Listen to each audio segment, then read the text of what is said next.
Okay, I think we are going to commence our evening of bullshit. How many times do I get to say that tonight? I am Christy Henry, current director of Princeton University Press, in the company of one former director, very happily. And it is such a joy to welcome you all to the Scribner Building and to welcome those online to Princeton University Press's live stream, which is now running. It's interesting to note that actually just up the street, and if we had known about it, we would have run them in a different choreography. What's a Fact Anyway is being held by the Humanities Council at Chancellor Green, so some of you may have tried to go back and forth. I truly think there may be nothing better than gathering in a house of knowledge, a house of peer review, a house of books to commemorate bullshit. Quite specifically, the 20th anniversary of On Bullshit. This is an event of reverence for a book that has had a wonderfully irreverent title and every serious insight and intention, and it holds forever relevance as we have learned in these 20 years as its publisher. This mighty little book, which you will see all around the room, and I'll come back to that in just a moment, published in 2009, originally as an article in 2005, and it's made its impact around the world. We have licensed this work into 32 languages, most recently Slovak, Slovene, Bulgarian, and Arabic. Yes, this phenomena and the title travel very well. Those in the Scribner Building with us tonight, actually you can take a peek at some of the international editions, which are on the bookshelves back there, and those who are online can see those by searching under the title in multiple languages. On Bullshit has sold over 1 million copies worldwide, and we thank you all tonight for helping us grow that number just a little bit and impact with it. Perhaps most importantly, this book embodies our mission to ignite conversations, and it will do so in real time momentarily. With no BS and all authenticity, I want to express every gratitude to everybody here tonight, and specifically to a number of people who've made this possible. First, Harry Frankfurt, and we will come back to him throughout this evening. Publisher Rob Tempio and promotions director Julia Hav curated an incredible evening for all of us tonight. Our programming team at PUP, who are making all of this work and live stream work too, and the PUP Bullshit team, as they are known. This book is a galvanizing creative force of publishing and of publishing teams, and we've had great fun launching this new anniversary edition into the world. There are some truths that remain in the world, and among them are the meaning and integrity of great partnerships, and we are incredibly lucky to have many of them. And tonight's event includes a few very special ones: our partners GradFutures, Princeton Public Library, and Labyrinth. We couldn't ask for more good actors than we have with these partner people and these partner organizations. Labyrinth will be selling on BS in real life, behind. As we also do online at our website, the library has copies, including via audio at the Libby app. For those joining us internationally, Blackwell's has copies that can be ordered from their website, and we encourage all of you to visit your favorite local independent bookstore wherever you are, and your favorite local library, and we trust you will take a copy home with you. Buy it or rent it, don't just take, but I'd like to note another incredible partner, and particularly around this launch, the New Books Network, and Caleb is here. Caleb, somewhere there's Caleb, thank you. Who worked with our curator of ideas, Deborah Leese, to create a podcast series to mark the 20th anniversary of the book, which demonstrates how bullshit continues to hold firm on our zeitgeist, and if you haven't listened to that, I highly encourage it. Now, more gratitudes, and the reason we are all here. I am delighted to introduce you to our panelists, each of whom embraced the chance to add a little more bullshit to their calendars. And we do promise time to ask them questions at the end of the conversation, and we will accept the questions via chat for those who are live streaming. But first, we want to all learn from this amazing collective about the impact of Harry Frankfurt and On Bullshit in their lives and in their research. So starting with Jaime Fernández Fisac, an assistant professor of electrical and computer engineering at Princeton University, where he leads the Safe Robotics Lab. And we will draw those connections out, you'll see. After helping shape how autonomous vehicles share the road during his time at Waymo, he now studies how to make robots and AI trustworthy around people, and how efforts to make generative AI more helpful can instead give rise to quote-unquote machine bullshit. Elizabeth Harman is Laurance Rockefeller Professor of Philosophy and Human Values at Princeton University. She's published on the ethics of abortion, what we owe to animals, moral ignorance, moral uncertainty, and actions above and beyond what morality requires. Her book in progress is titled When to Be a Hero, and this is also a fabulous series editor for PUP. Gideon Rosen is Stuart Professor of Philosophy and Acting Chair of the Department of Philosophy at Princeton. He is the author of A Subject with No Object with John Burgess and General Editor of the Norton Introduction to Philosophy. Joe Schmid is a third-year philosophy PhD student at Princeton University and works in metaphysics, the philosophy of religion, philosophy of mind. He also creates philosophy videos on his YouTube channel, which I highly encourage, titled Majesty of Reason. And now I'm going to turn it over to our majestic moderator and let the conversation begin. All right, well, thank you very much for that generous introduction. I'm very excited for tonight because we had some conversations about On Bullshit via email and Zoom, and we covered some genuinely new and interesting terrain. So if we can even get 1/10 of that magic here tonight, I think this will be great. So I guess we should probably start off by asking, do you guys remember the first time you encountered Harry Frankfurt's On Bullshit? And if so, what kind of made it stick out to you guys? Start with anyone. I remember when I saw it as a graduate student when I was around your age. So On Bullshit originally appeared in a literary journal. And I don't know that anyone saw it there. And then it was republished in a collection of Harry's papers called On the Importance of What We Care About. And that collection was a landmark collection. It did quite a lot to consolidate Harry's status as one of the great philosophers of the 20th century. It includes one sort of philosophical masterpiece after another.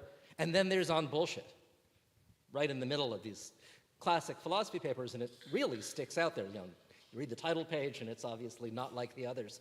And I read it there, and I remember thinking that it was a kind of brilliant joke. My view of it's changed quite a lot, but I took it to be a sort of half-serious send-up of conceptual analysis of the sort that philosophers do.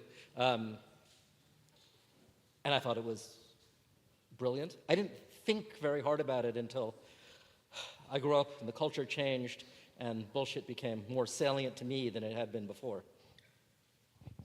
I have a bit of a similar story in that I remember encountering the essay and just thinking that it was fun. It was sort of transgressive to be talking about bullshit, but interesting, not a topic that there was already a lot of work on. And then a friend of mine who's now my colleague in the philosophy department at Princeton University, Sarah McGrath, and we gave a talk about Harry Frankfurt's On Bullshit as a keynote at a student conference. We thought for these undergrad students, that would be a fun topic. And this is a talk that we gave 20 years ago. And then we never went on and tried to publish our thoughts or anything. It just had this life as this talk. And I was looking back at what we said in the talk, and I realized that we weren't convinced that Harry was really onto something. And now, in the moment we're in now, I just have such a different take than I had then 20 years ago. So I also encountered On Bullshit as a student. It was first recommended to me by a professor back in my undergraduate years when I was a student in Madrid. And being terribly irresponsible student as I was at the time, I did not read it right away. I actually kept it sort of as a to-do item that at some point I'll get down to, until I was in my graduate school years already in the US. And I was starting to think a lot about human-robot interaction and human AI interaction, and if we want to be able to get these machines and complex systems to understand how to interact with people, that we better be able to encode into them some notion of how people interact, how they communicate, and so on. So I finally got around to sitting down and reading the book or the essay, which To my shame, I did it in one sitting because it's not very long, and what it is extremely entertaining. So you can just read the whole thing, and it's over before you know it. I don't think I've stopped thinking about on bullshit ever since, because it is, as I'm sure we're going to discuss, something that is so prevalent in a lot of our everyday human interactions, but also so increasingly relevant as we think about the way in which we interact with technology. And that's something that I've been dedicating a lot of my time and a lot of my thought to. Well, we'll get to talk a little bit more about that, but I think it's Frankfurt's bullshit concept has been stuck in my head for the better part of the last 10 to 15 years. Well, maybe we can, before we get into some of the applications and also defining bullshit, we haven't quite done that yet. We will get to that. Let's say something about who Harry Frankfurt was, the man, the philosopher, the myth, the legend. So maybe we can start with Liz, because I know Liz has some fun personal anecdotes about this. So Liz, how about you take it away? Well, the stories that I want to tell are about the fact that when I got married 17 years ago, Harry Frankfurt officiated my wedding. And Harry, one of his topics that he wrote important philosophical work on was love. So who better to have officiate your wedding? And one part of having him officiate was planning the ceremony with him, and we ended up having to negotiate what would be said during the ceremony because Harry wasn't legally marrying us. We were going to get legally married down at town hall with the mayor a few days before the wedding, but we weren't going to make a big deal of that to anybody at the wedding. And so Harry didn't want to say at the crucial moment at the end of the ceremony, he didn't want to say, I now pronounce you husband and wife. He felt that would be totally inappropriate and dishonest, right? Because he wasn't in a position to pronounce us anything. He wasn't the right kind of, he didn't have the status to pronounce us. So honesty was important. And so we had to have this interesting negotiation of what was he willing to say. And then what we ended up deciding is that at the end of the ceremony, he felt comfortable saying, congratulations, you're married. with great joy, and it was lovely. And of course it was true, right? Because by that point we were married. So that was a really lovely part. Working that out with Harry was really lovely. And then another thing that was lovely was the speech that he gave. And he was very clear that he would keep his speech a secret. And we would not know until the day of the wedding what he said. So we were standing there, and he gave this speech. And he said, Harry Frankfurt, the great theorist of love, he said, romantic love, here's what romantic love is like. It conceals the flaws of the other, of the beloved. It hides the faults of your beloved. Here's what marriage is like. Marriage reveals the flaws of the other. And he said, but then, another great thing about marriage is it's really hard to exit.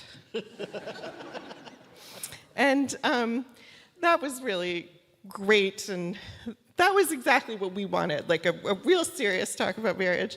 And then after it was over, my colleague, Kim Shepley, who's a sociologist, said, that was the most theorized wedding I've ever been to.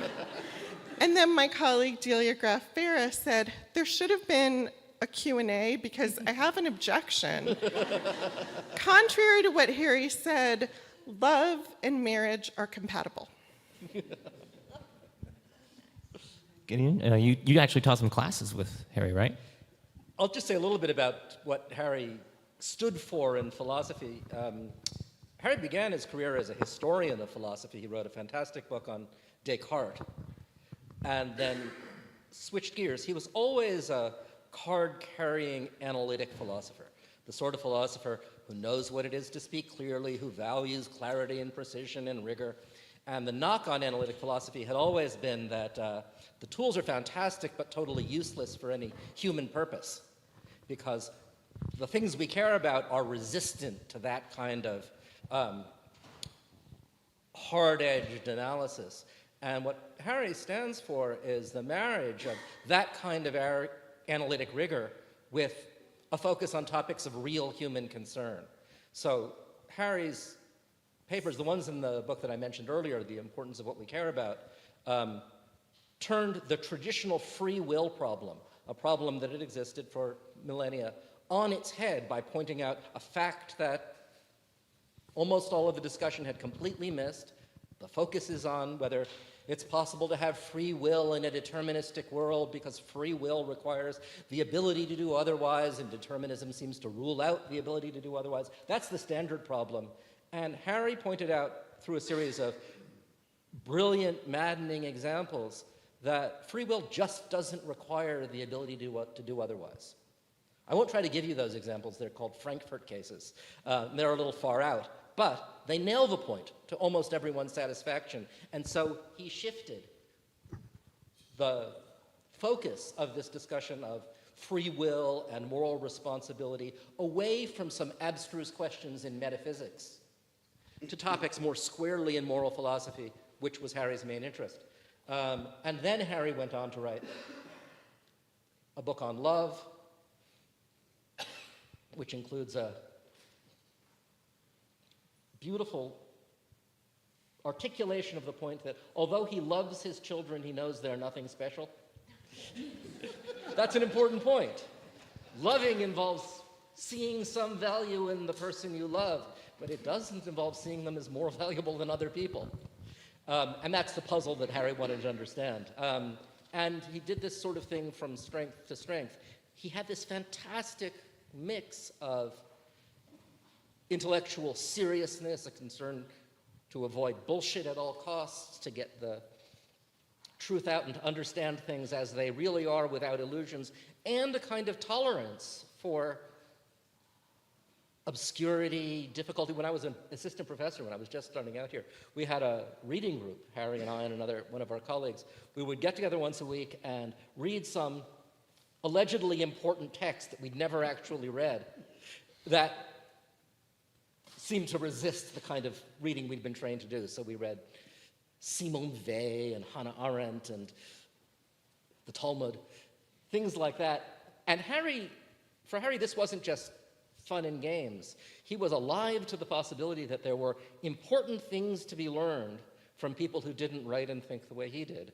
And he spent quite a lot of time trying to bring himself face to face with the difficult truths that wouldn't show if you were just paging through the Journal of Philosophy. Did you want to say anything about the academic, because we're still sort of setting up Frankfurt's On Bullshit before we dig into all of its implications and what exactly bullshit is. I know, Gideon, you kind of wanted to say something about the academic context of On Bullshit and like what he was sort of reacting to. So this has to do with the way I originally read On Bullshit. So Harry, before coming to Princeton, was a professor at Yale. He was a professor of philosophy at Yale in the 70s and 80s. And at the time, the Yale French department and the Yale English department were the beachheads in the United States for a wave of highly abstract, highly abstruse, philosophically inspired French literary theory that was taking over the humanities. And it had brought with it this flood of difficult jargon, deliberately opaque and obscure ways of writing. The whole premise of the thing was that if you think you're making sense, you're fooling yourself. So don't write in a way so as to fool yourself about that. And it had a massive impact in the humanities generally. Harry was witness to the emergence of this sort of thing firsthand. And when I originally read On Bullshit, I read it as, in part, a reaction to that. Not a reaction to political bullshit or the bullshit you find in advertising and PR and that sort of thing, but a reaction to academic bullshit. And interestingly, rereading it now, that doesn't actually show up all that much in the essay. But that's what I talked about with Harry when I first started talking about this sort of thing. And that was definitely my sense. So Harry hated bullshit, and we haven't yet said exactly what it is, in part because it shows contempt for reason, which he found personally offensive.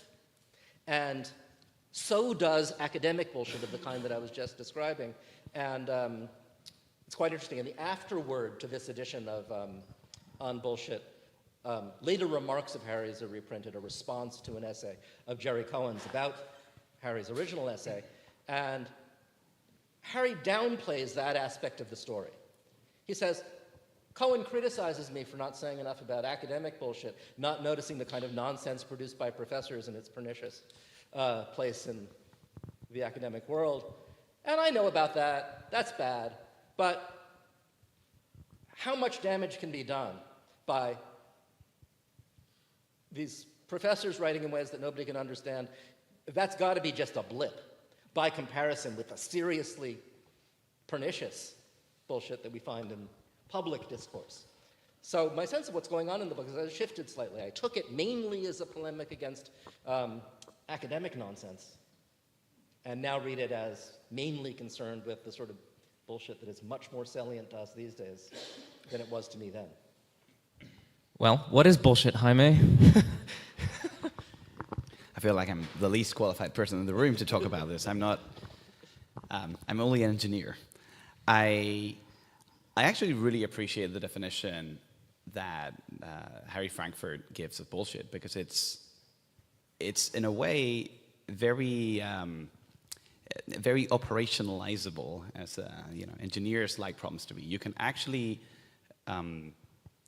write the truth table for statements that are true, statements that are deliberate lies, and then statements that are bullshit. And the key is that perhaps the key distinction is understanding the difference between a lie and bullshit. Someone who is lying needs to have some intention to conceal the truth. They need to believe that they know the truth, and then they need to report the opposite thing or something else, because their goal is to get the other person, the person listening to what they're saying, to believe the wrong thing about the world, or what the speaker believes is not true about the world. So someone who is lying needs to engage with the truth, at least to the extent that they need to know what it is so that they can then hide it and obfuscate it.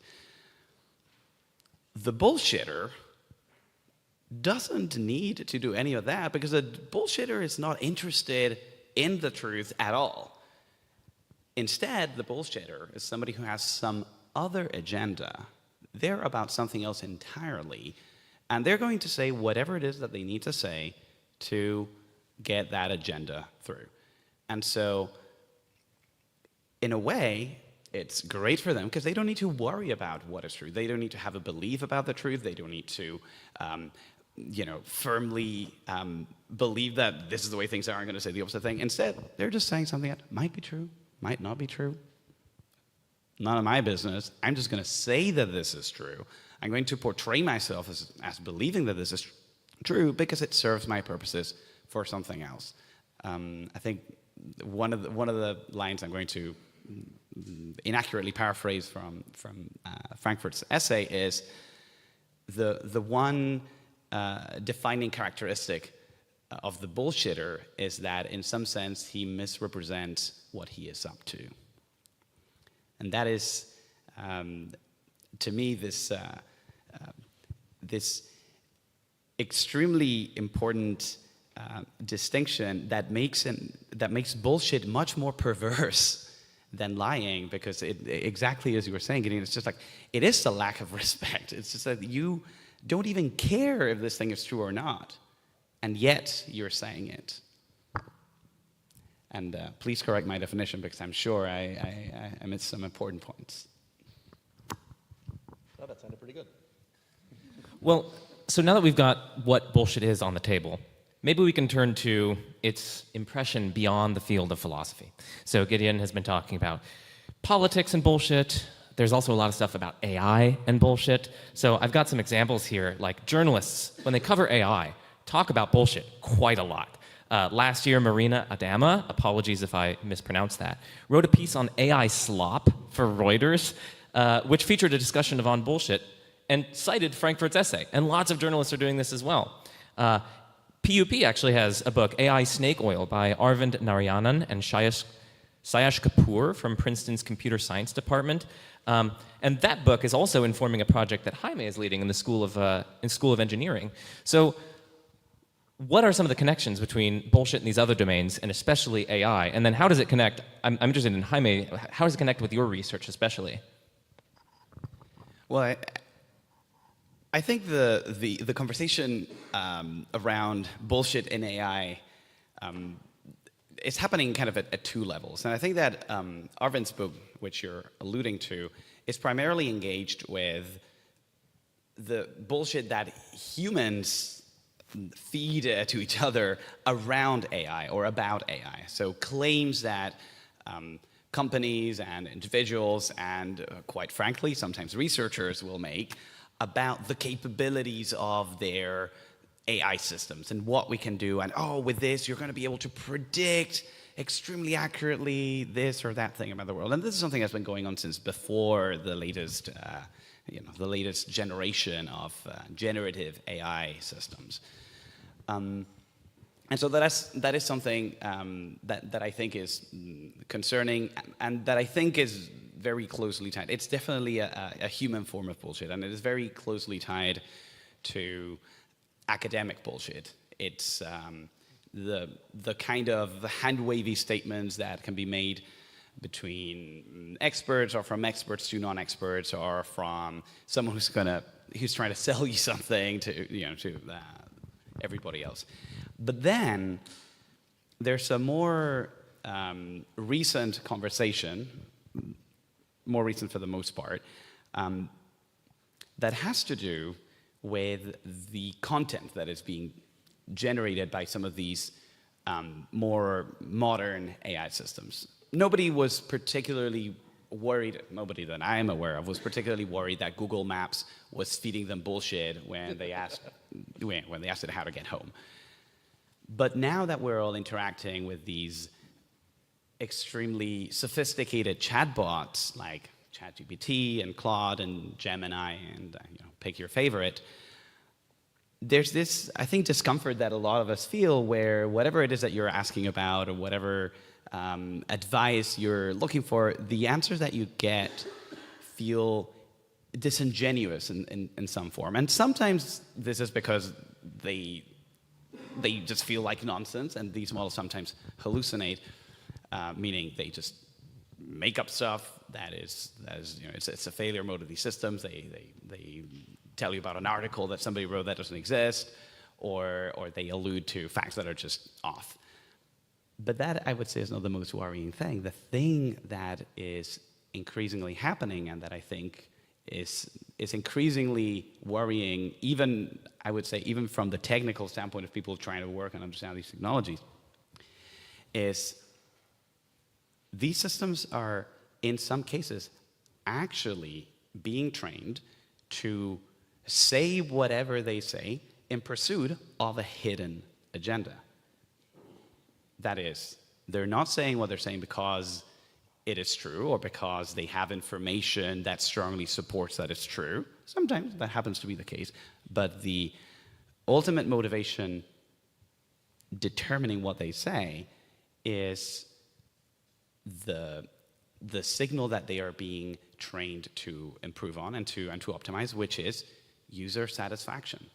We are training these models, increasingly so, by the thumbs up, thumbs down signal that we click on responses, or by, some of you may have seen this, sometimes you get this, which of these two answers do you prefer? Answer A, answer B. Every time we're giving these systems this kind of information, that information is then being fed back into the systems to improve the systems. And this is well-intentioned. These systems are not being actively designed to bullshit to us, but what is actually happening is, well, we have a bit of a Goodhart's law effect, which is this rule that says that anytime that you're using some kind of proxy metric to improve some underlying thing that you care about, that metric ceases to be a useful metric at all the second you turn it into a target, because the more you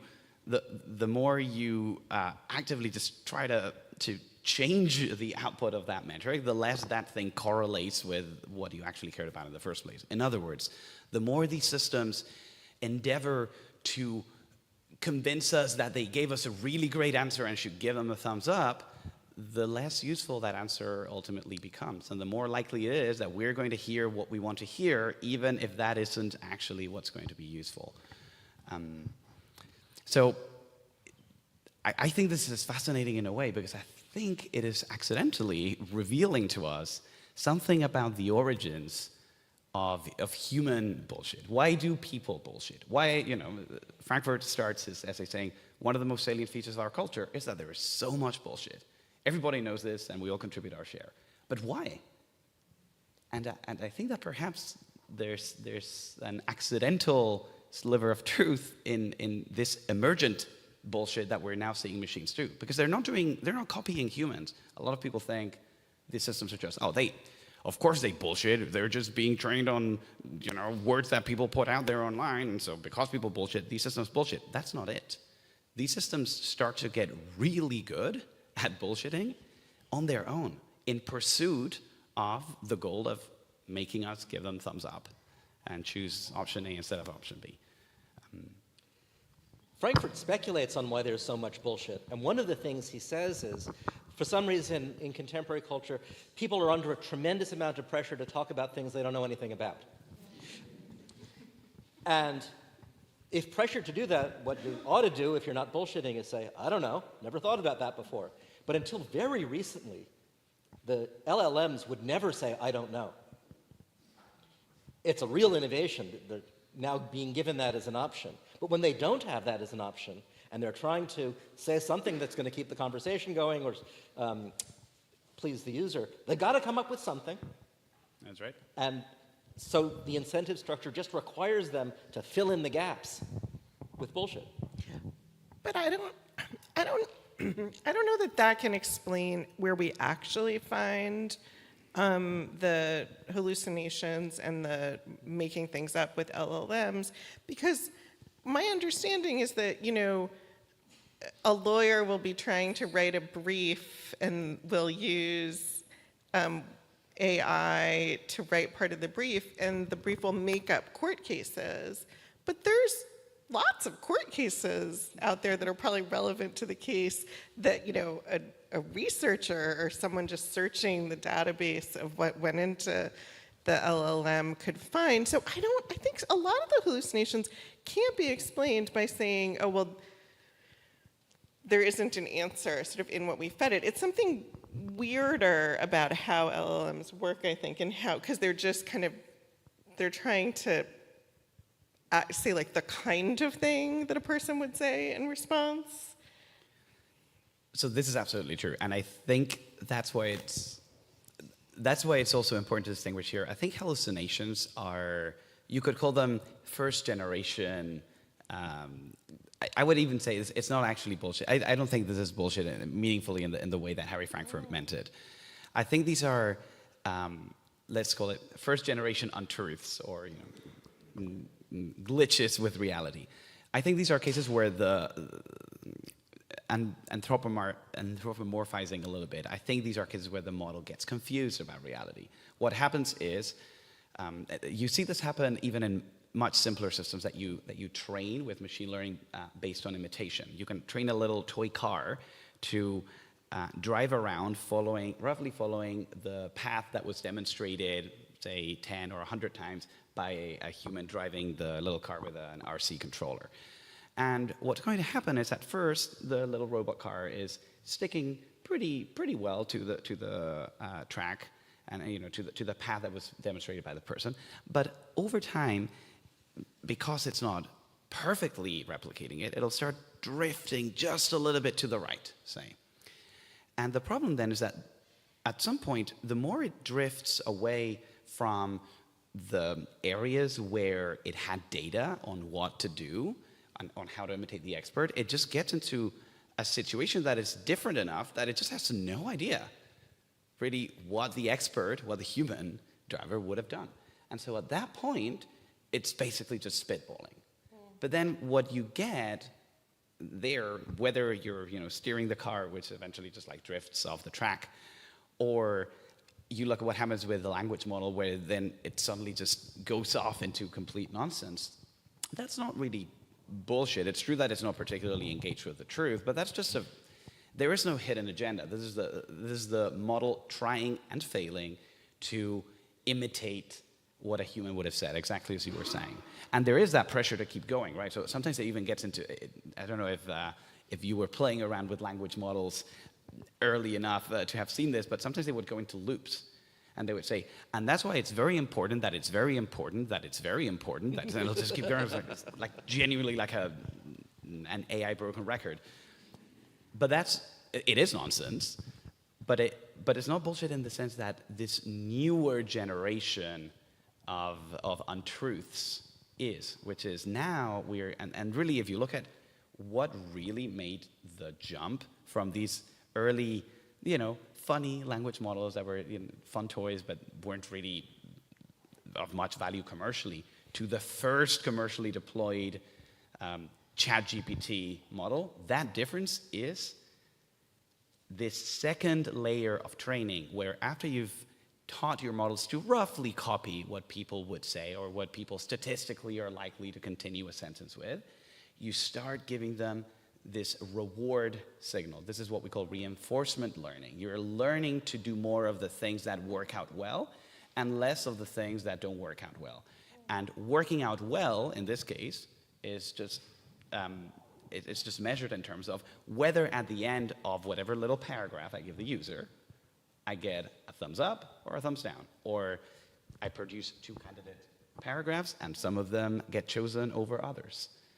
And that is, I think, it is only at that point that we can start to talk about, in some meaningful way, the model trying to do something. Because we are training in the optimization process that we use to drive the model, we are training them to pursue a goal, and that goal is a thumbs up.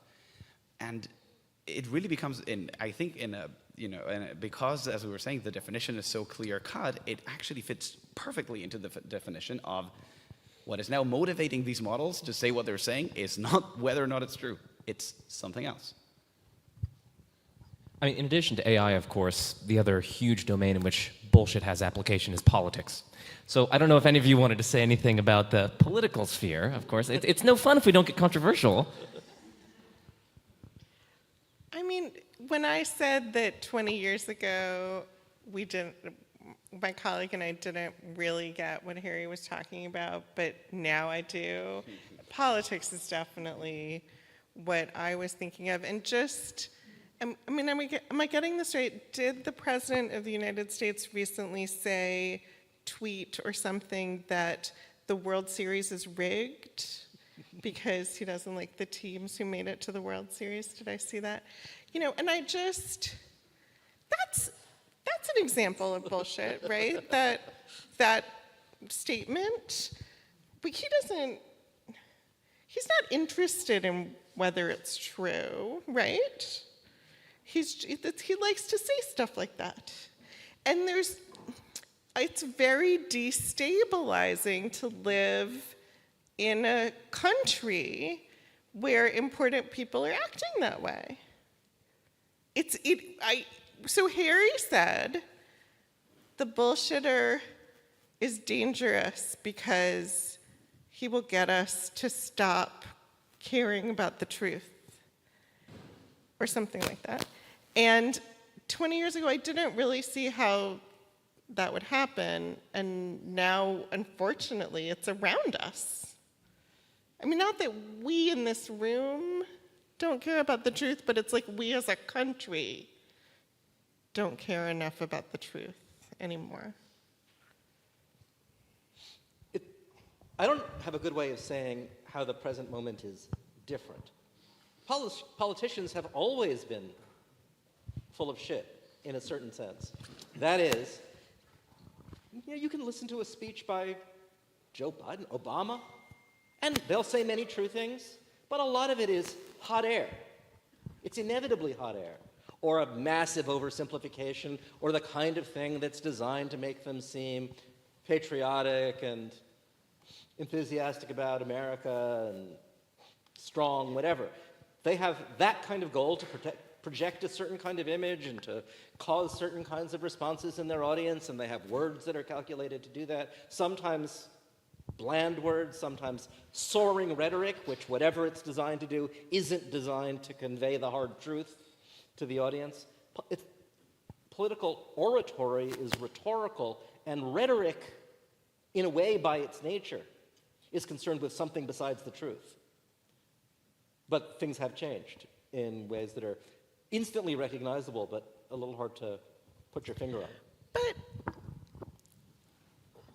rhetoric is not always bullshit. Certainly oversimplifying.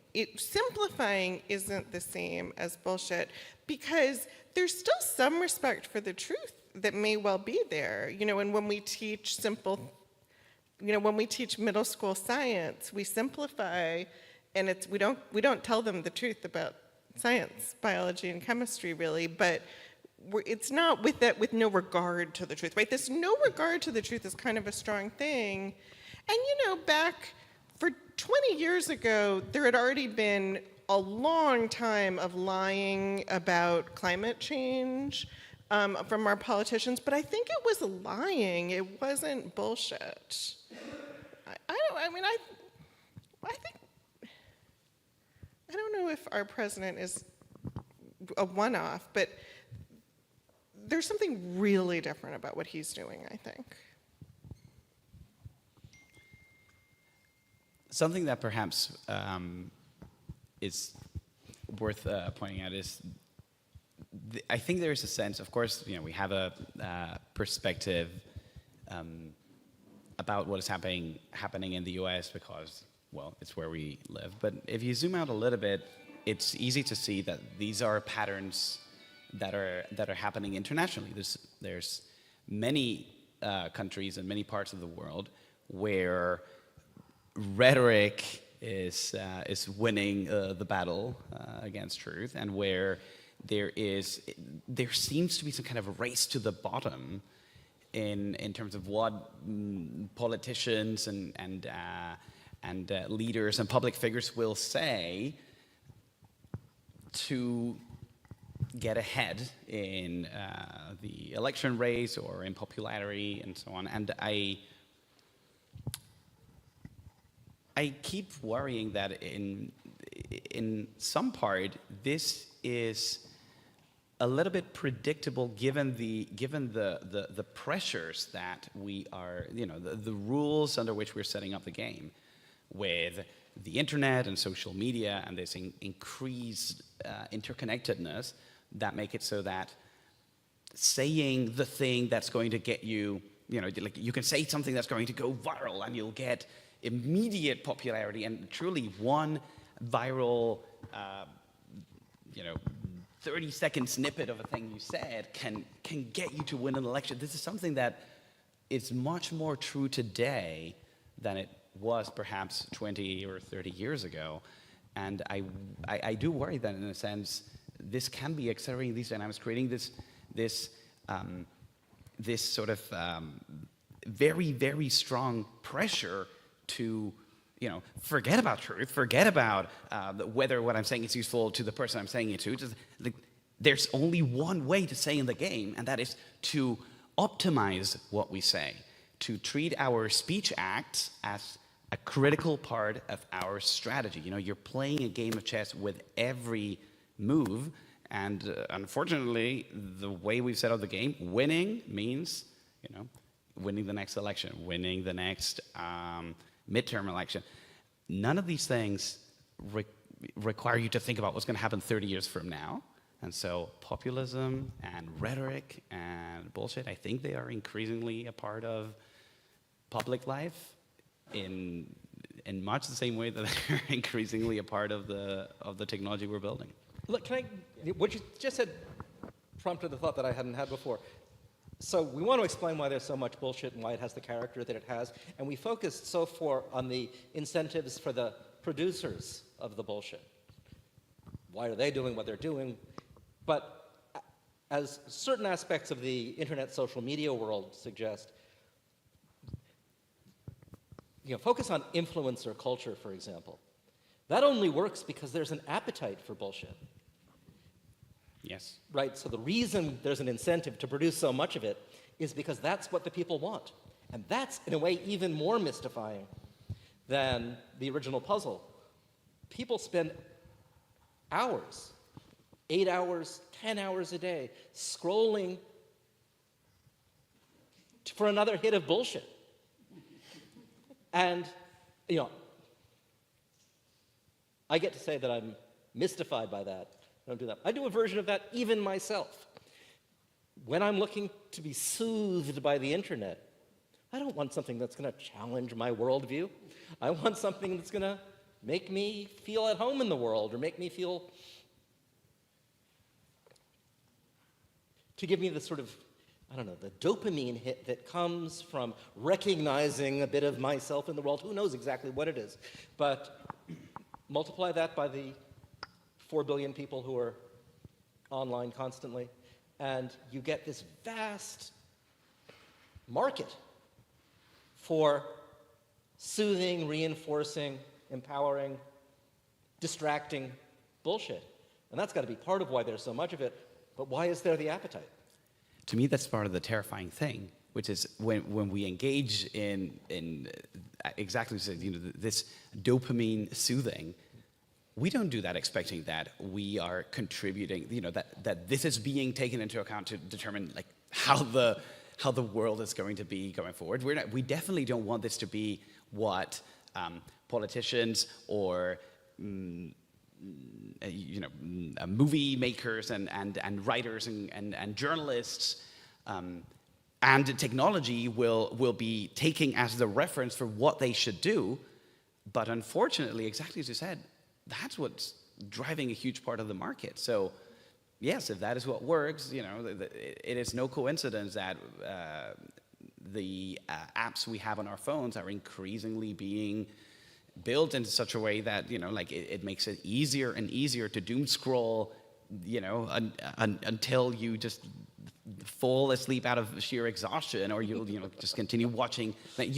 I feel maybe this is just a subjective impression, but I feel like I have fewer and fewer seconds to turn off the TV at the end of an episode on my whatever online platform before the next episode. It's almost like it's at some point it's going to be mid-sentence of the last character in the scene. It's like, okay, next episode now.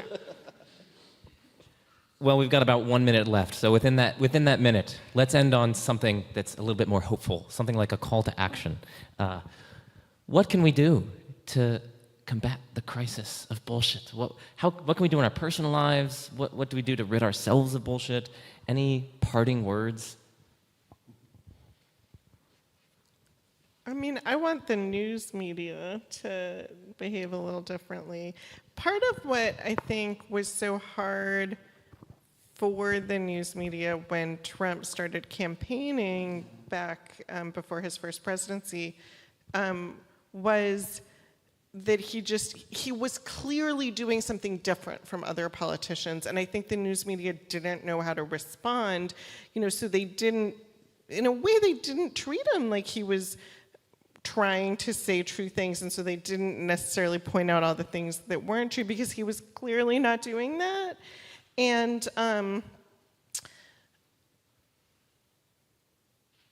I think that was probably not the right thing, but I want the news media to keep being serious, even as people in power aren't. But I don't really know if that's the right way to reach the voters who have gotten us into this situation. So I don't know how scalable this is, but I think of this as something I can tell myself and also something I can tell my students. You need to be reminded that just as there's a dopamine hit associated with reassuring bullshit, there is another kind of dopamine hit associated with serious, reasoned discourse aimed at the truth. Scholarship gives great pleasure. Philosophy gives great pleasure. Serious journalism, serious history give great pleasure. And they give pleasure in part because they're serious. And to be exposed to enough of that to know that it's a real source of value, a real source of satisfaction, that you don't need the bullshit in order to get through the day, is hugely valuable. I absolutely agree with Gideon. I think that my at least hopeful thought to end with is that we can individually make our day-to-day choices as though they matter, as though they will actually be part of what will shape how our lives will be and how, collectively our society, our systems will be built. If there's no other way to engage, to get that deeper satisfaction and deeper engagement with the world and with each other and with reality than to do it every day. And based on the way that these pressures are being built, and based on how quickly people and institutions and technology are responding to what we are doing and what we are choosing on a day-to-day, I really think that we have no choice. But the good news, I think, is that it is what we will. It is actually better for us. Like it's a reasonable ask to ask you to make your day-to-day choices in a way that you feel really aligns with the things that we care about. And if we do that, I think that maybe we'll manage to change the incentives.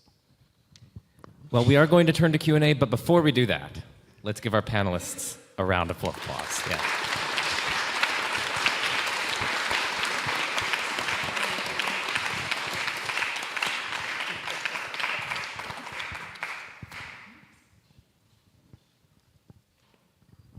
Just raise your hand, please, if you have a question.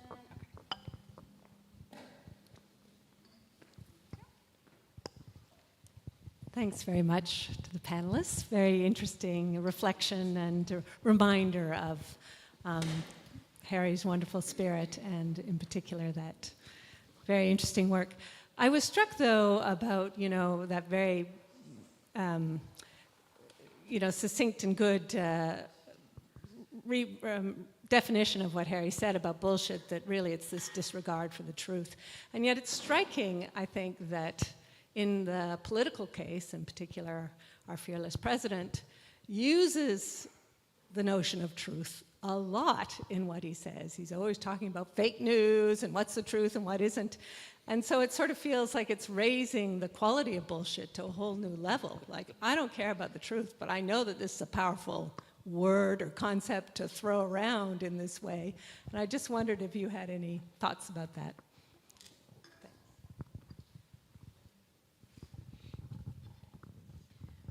It's right that Trump says things are fake news, but in a way,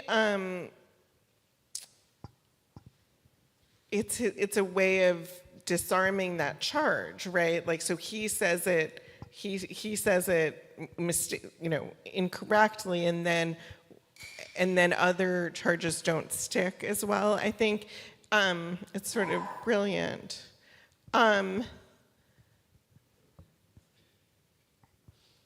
I don't think that, so Harry's notion of bullshit, it's not that the bullshitter is up front, so it's supposed to be disguised, right? I mean, it's supposed to be that one represents oneself as talking seriously, but in fact has no regard for the truth.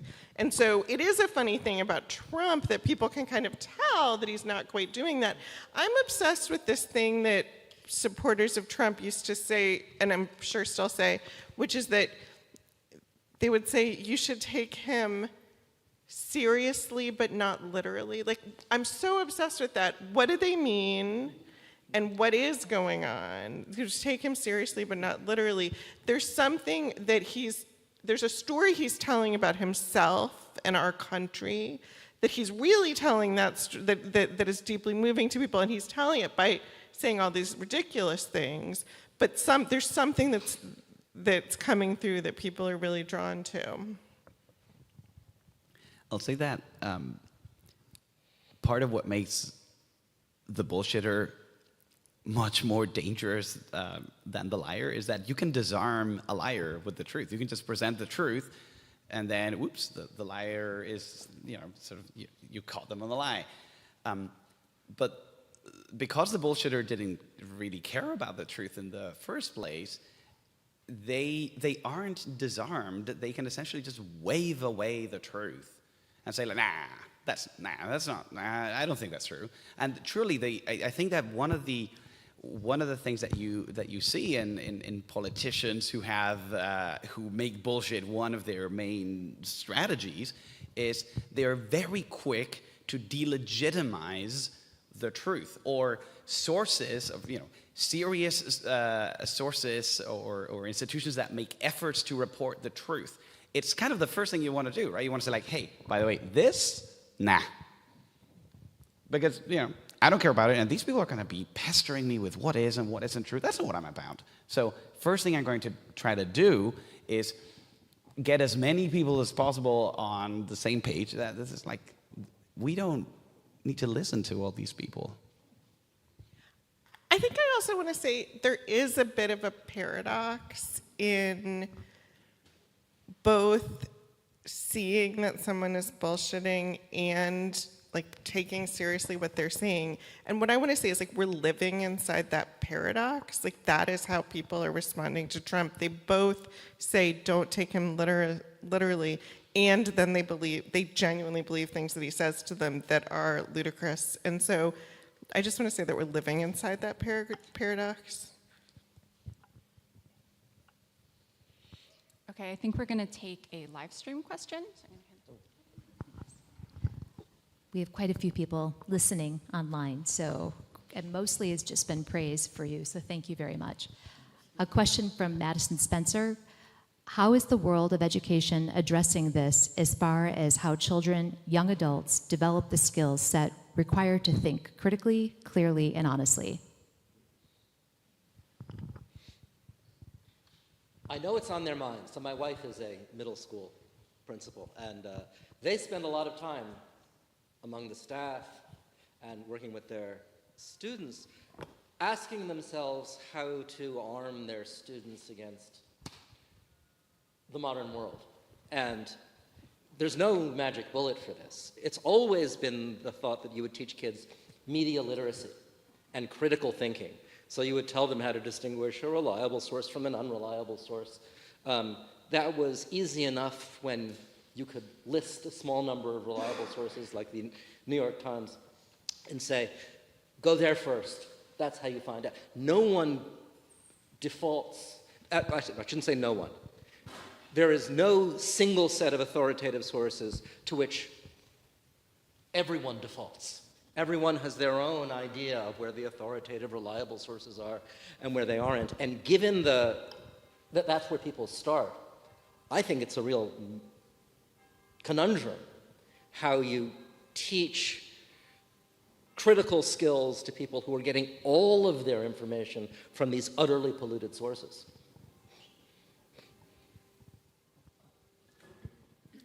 Yeah, I think it's hard to do. I just want to allude to something you said earlier, which I think can and should be taught from as early an age as possible, and that is the joy and the satisfaction in really engaging with something, which is, I think, different from the default way in which, for practical reasons, we often end up setting up our academic curriculum, and that default tends to be more about, like, well, you've got to learn these things and you've got to say them back to me at the exam at the end of the term, and then students are essentially perhaps learning their little form of bullshit, which is, I don't need to know or understand these things in depth. I just need to seem to know them enough to get through the exam.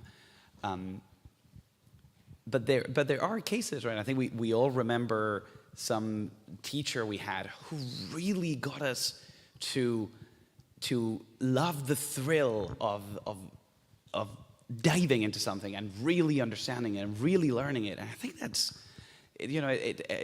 a high bar. It's hard to ask every teacher at every school to try to get that out of their students. But I think that is the only way. You know, we want to teach critical thinking.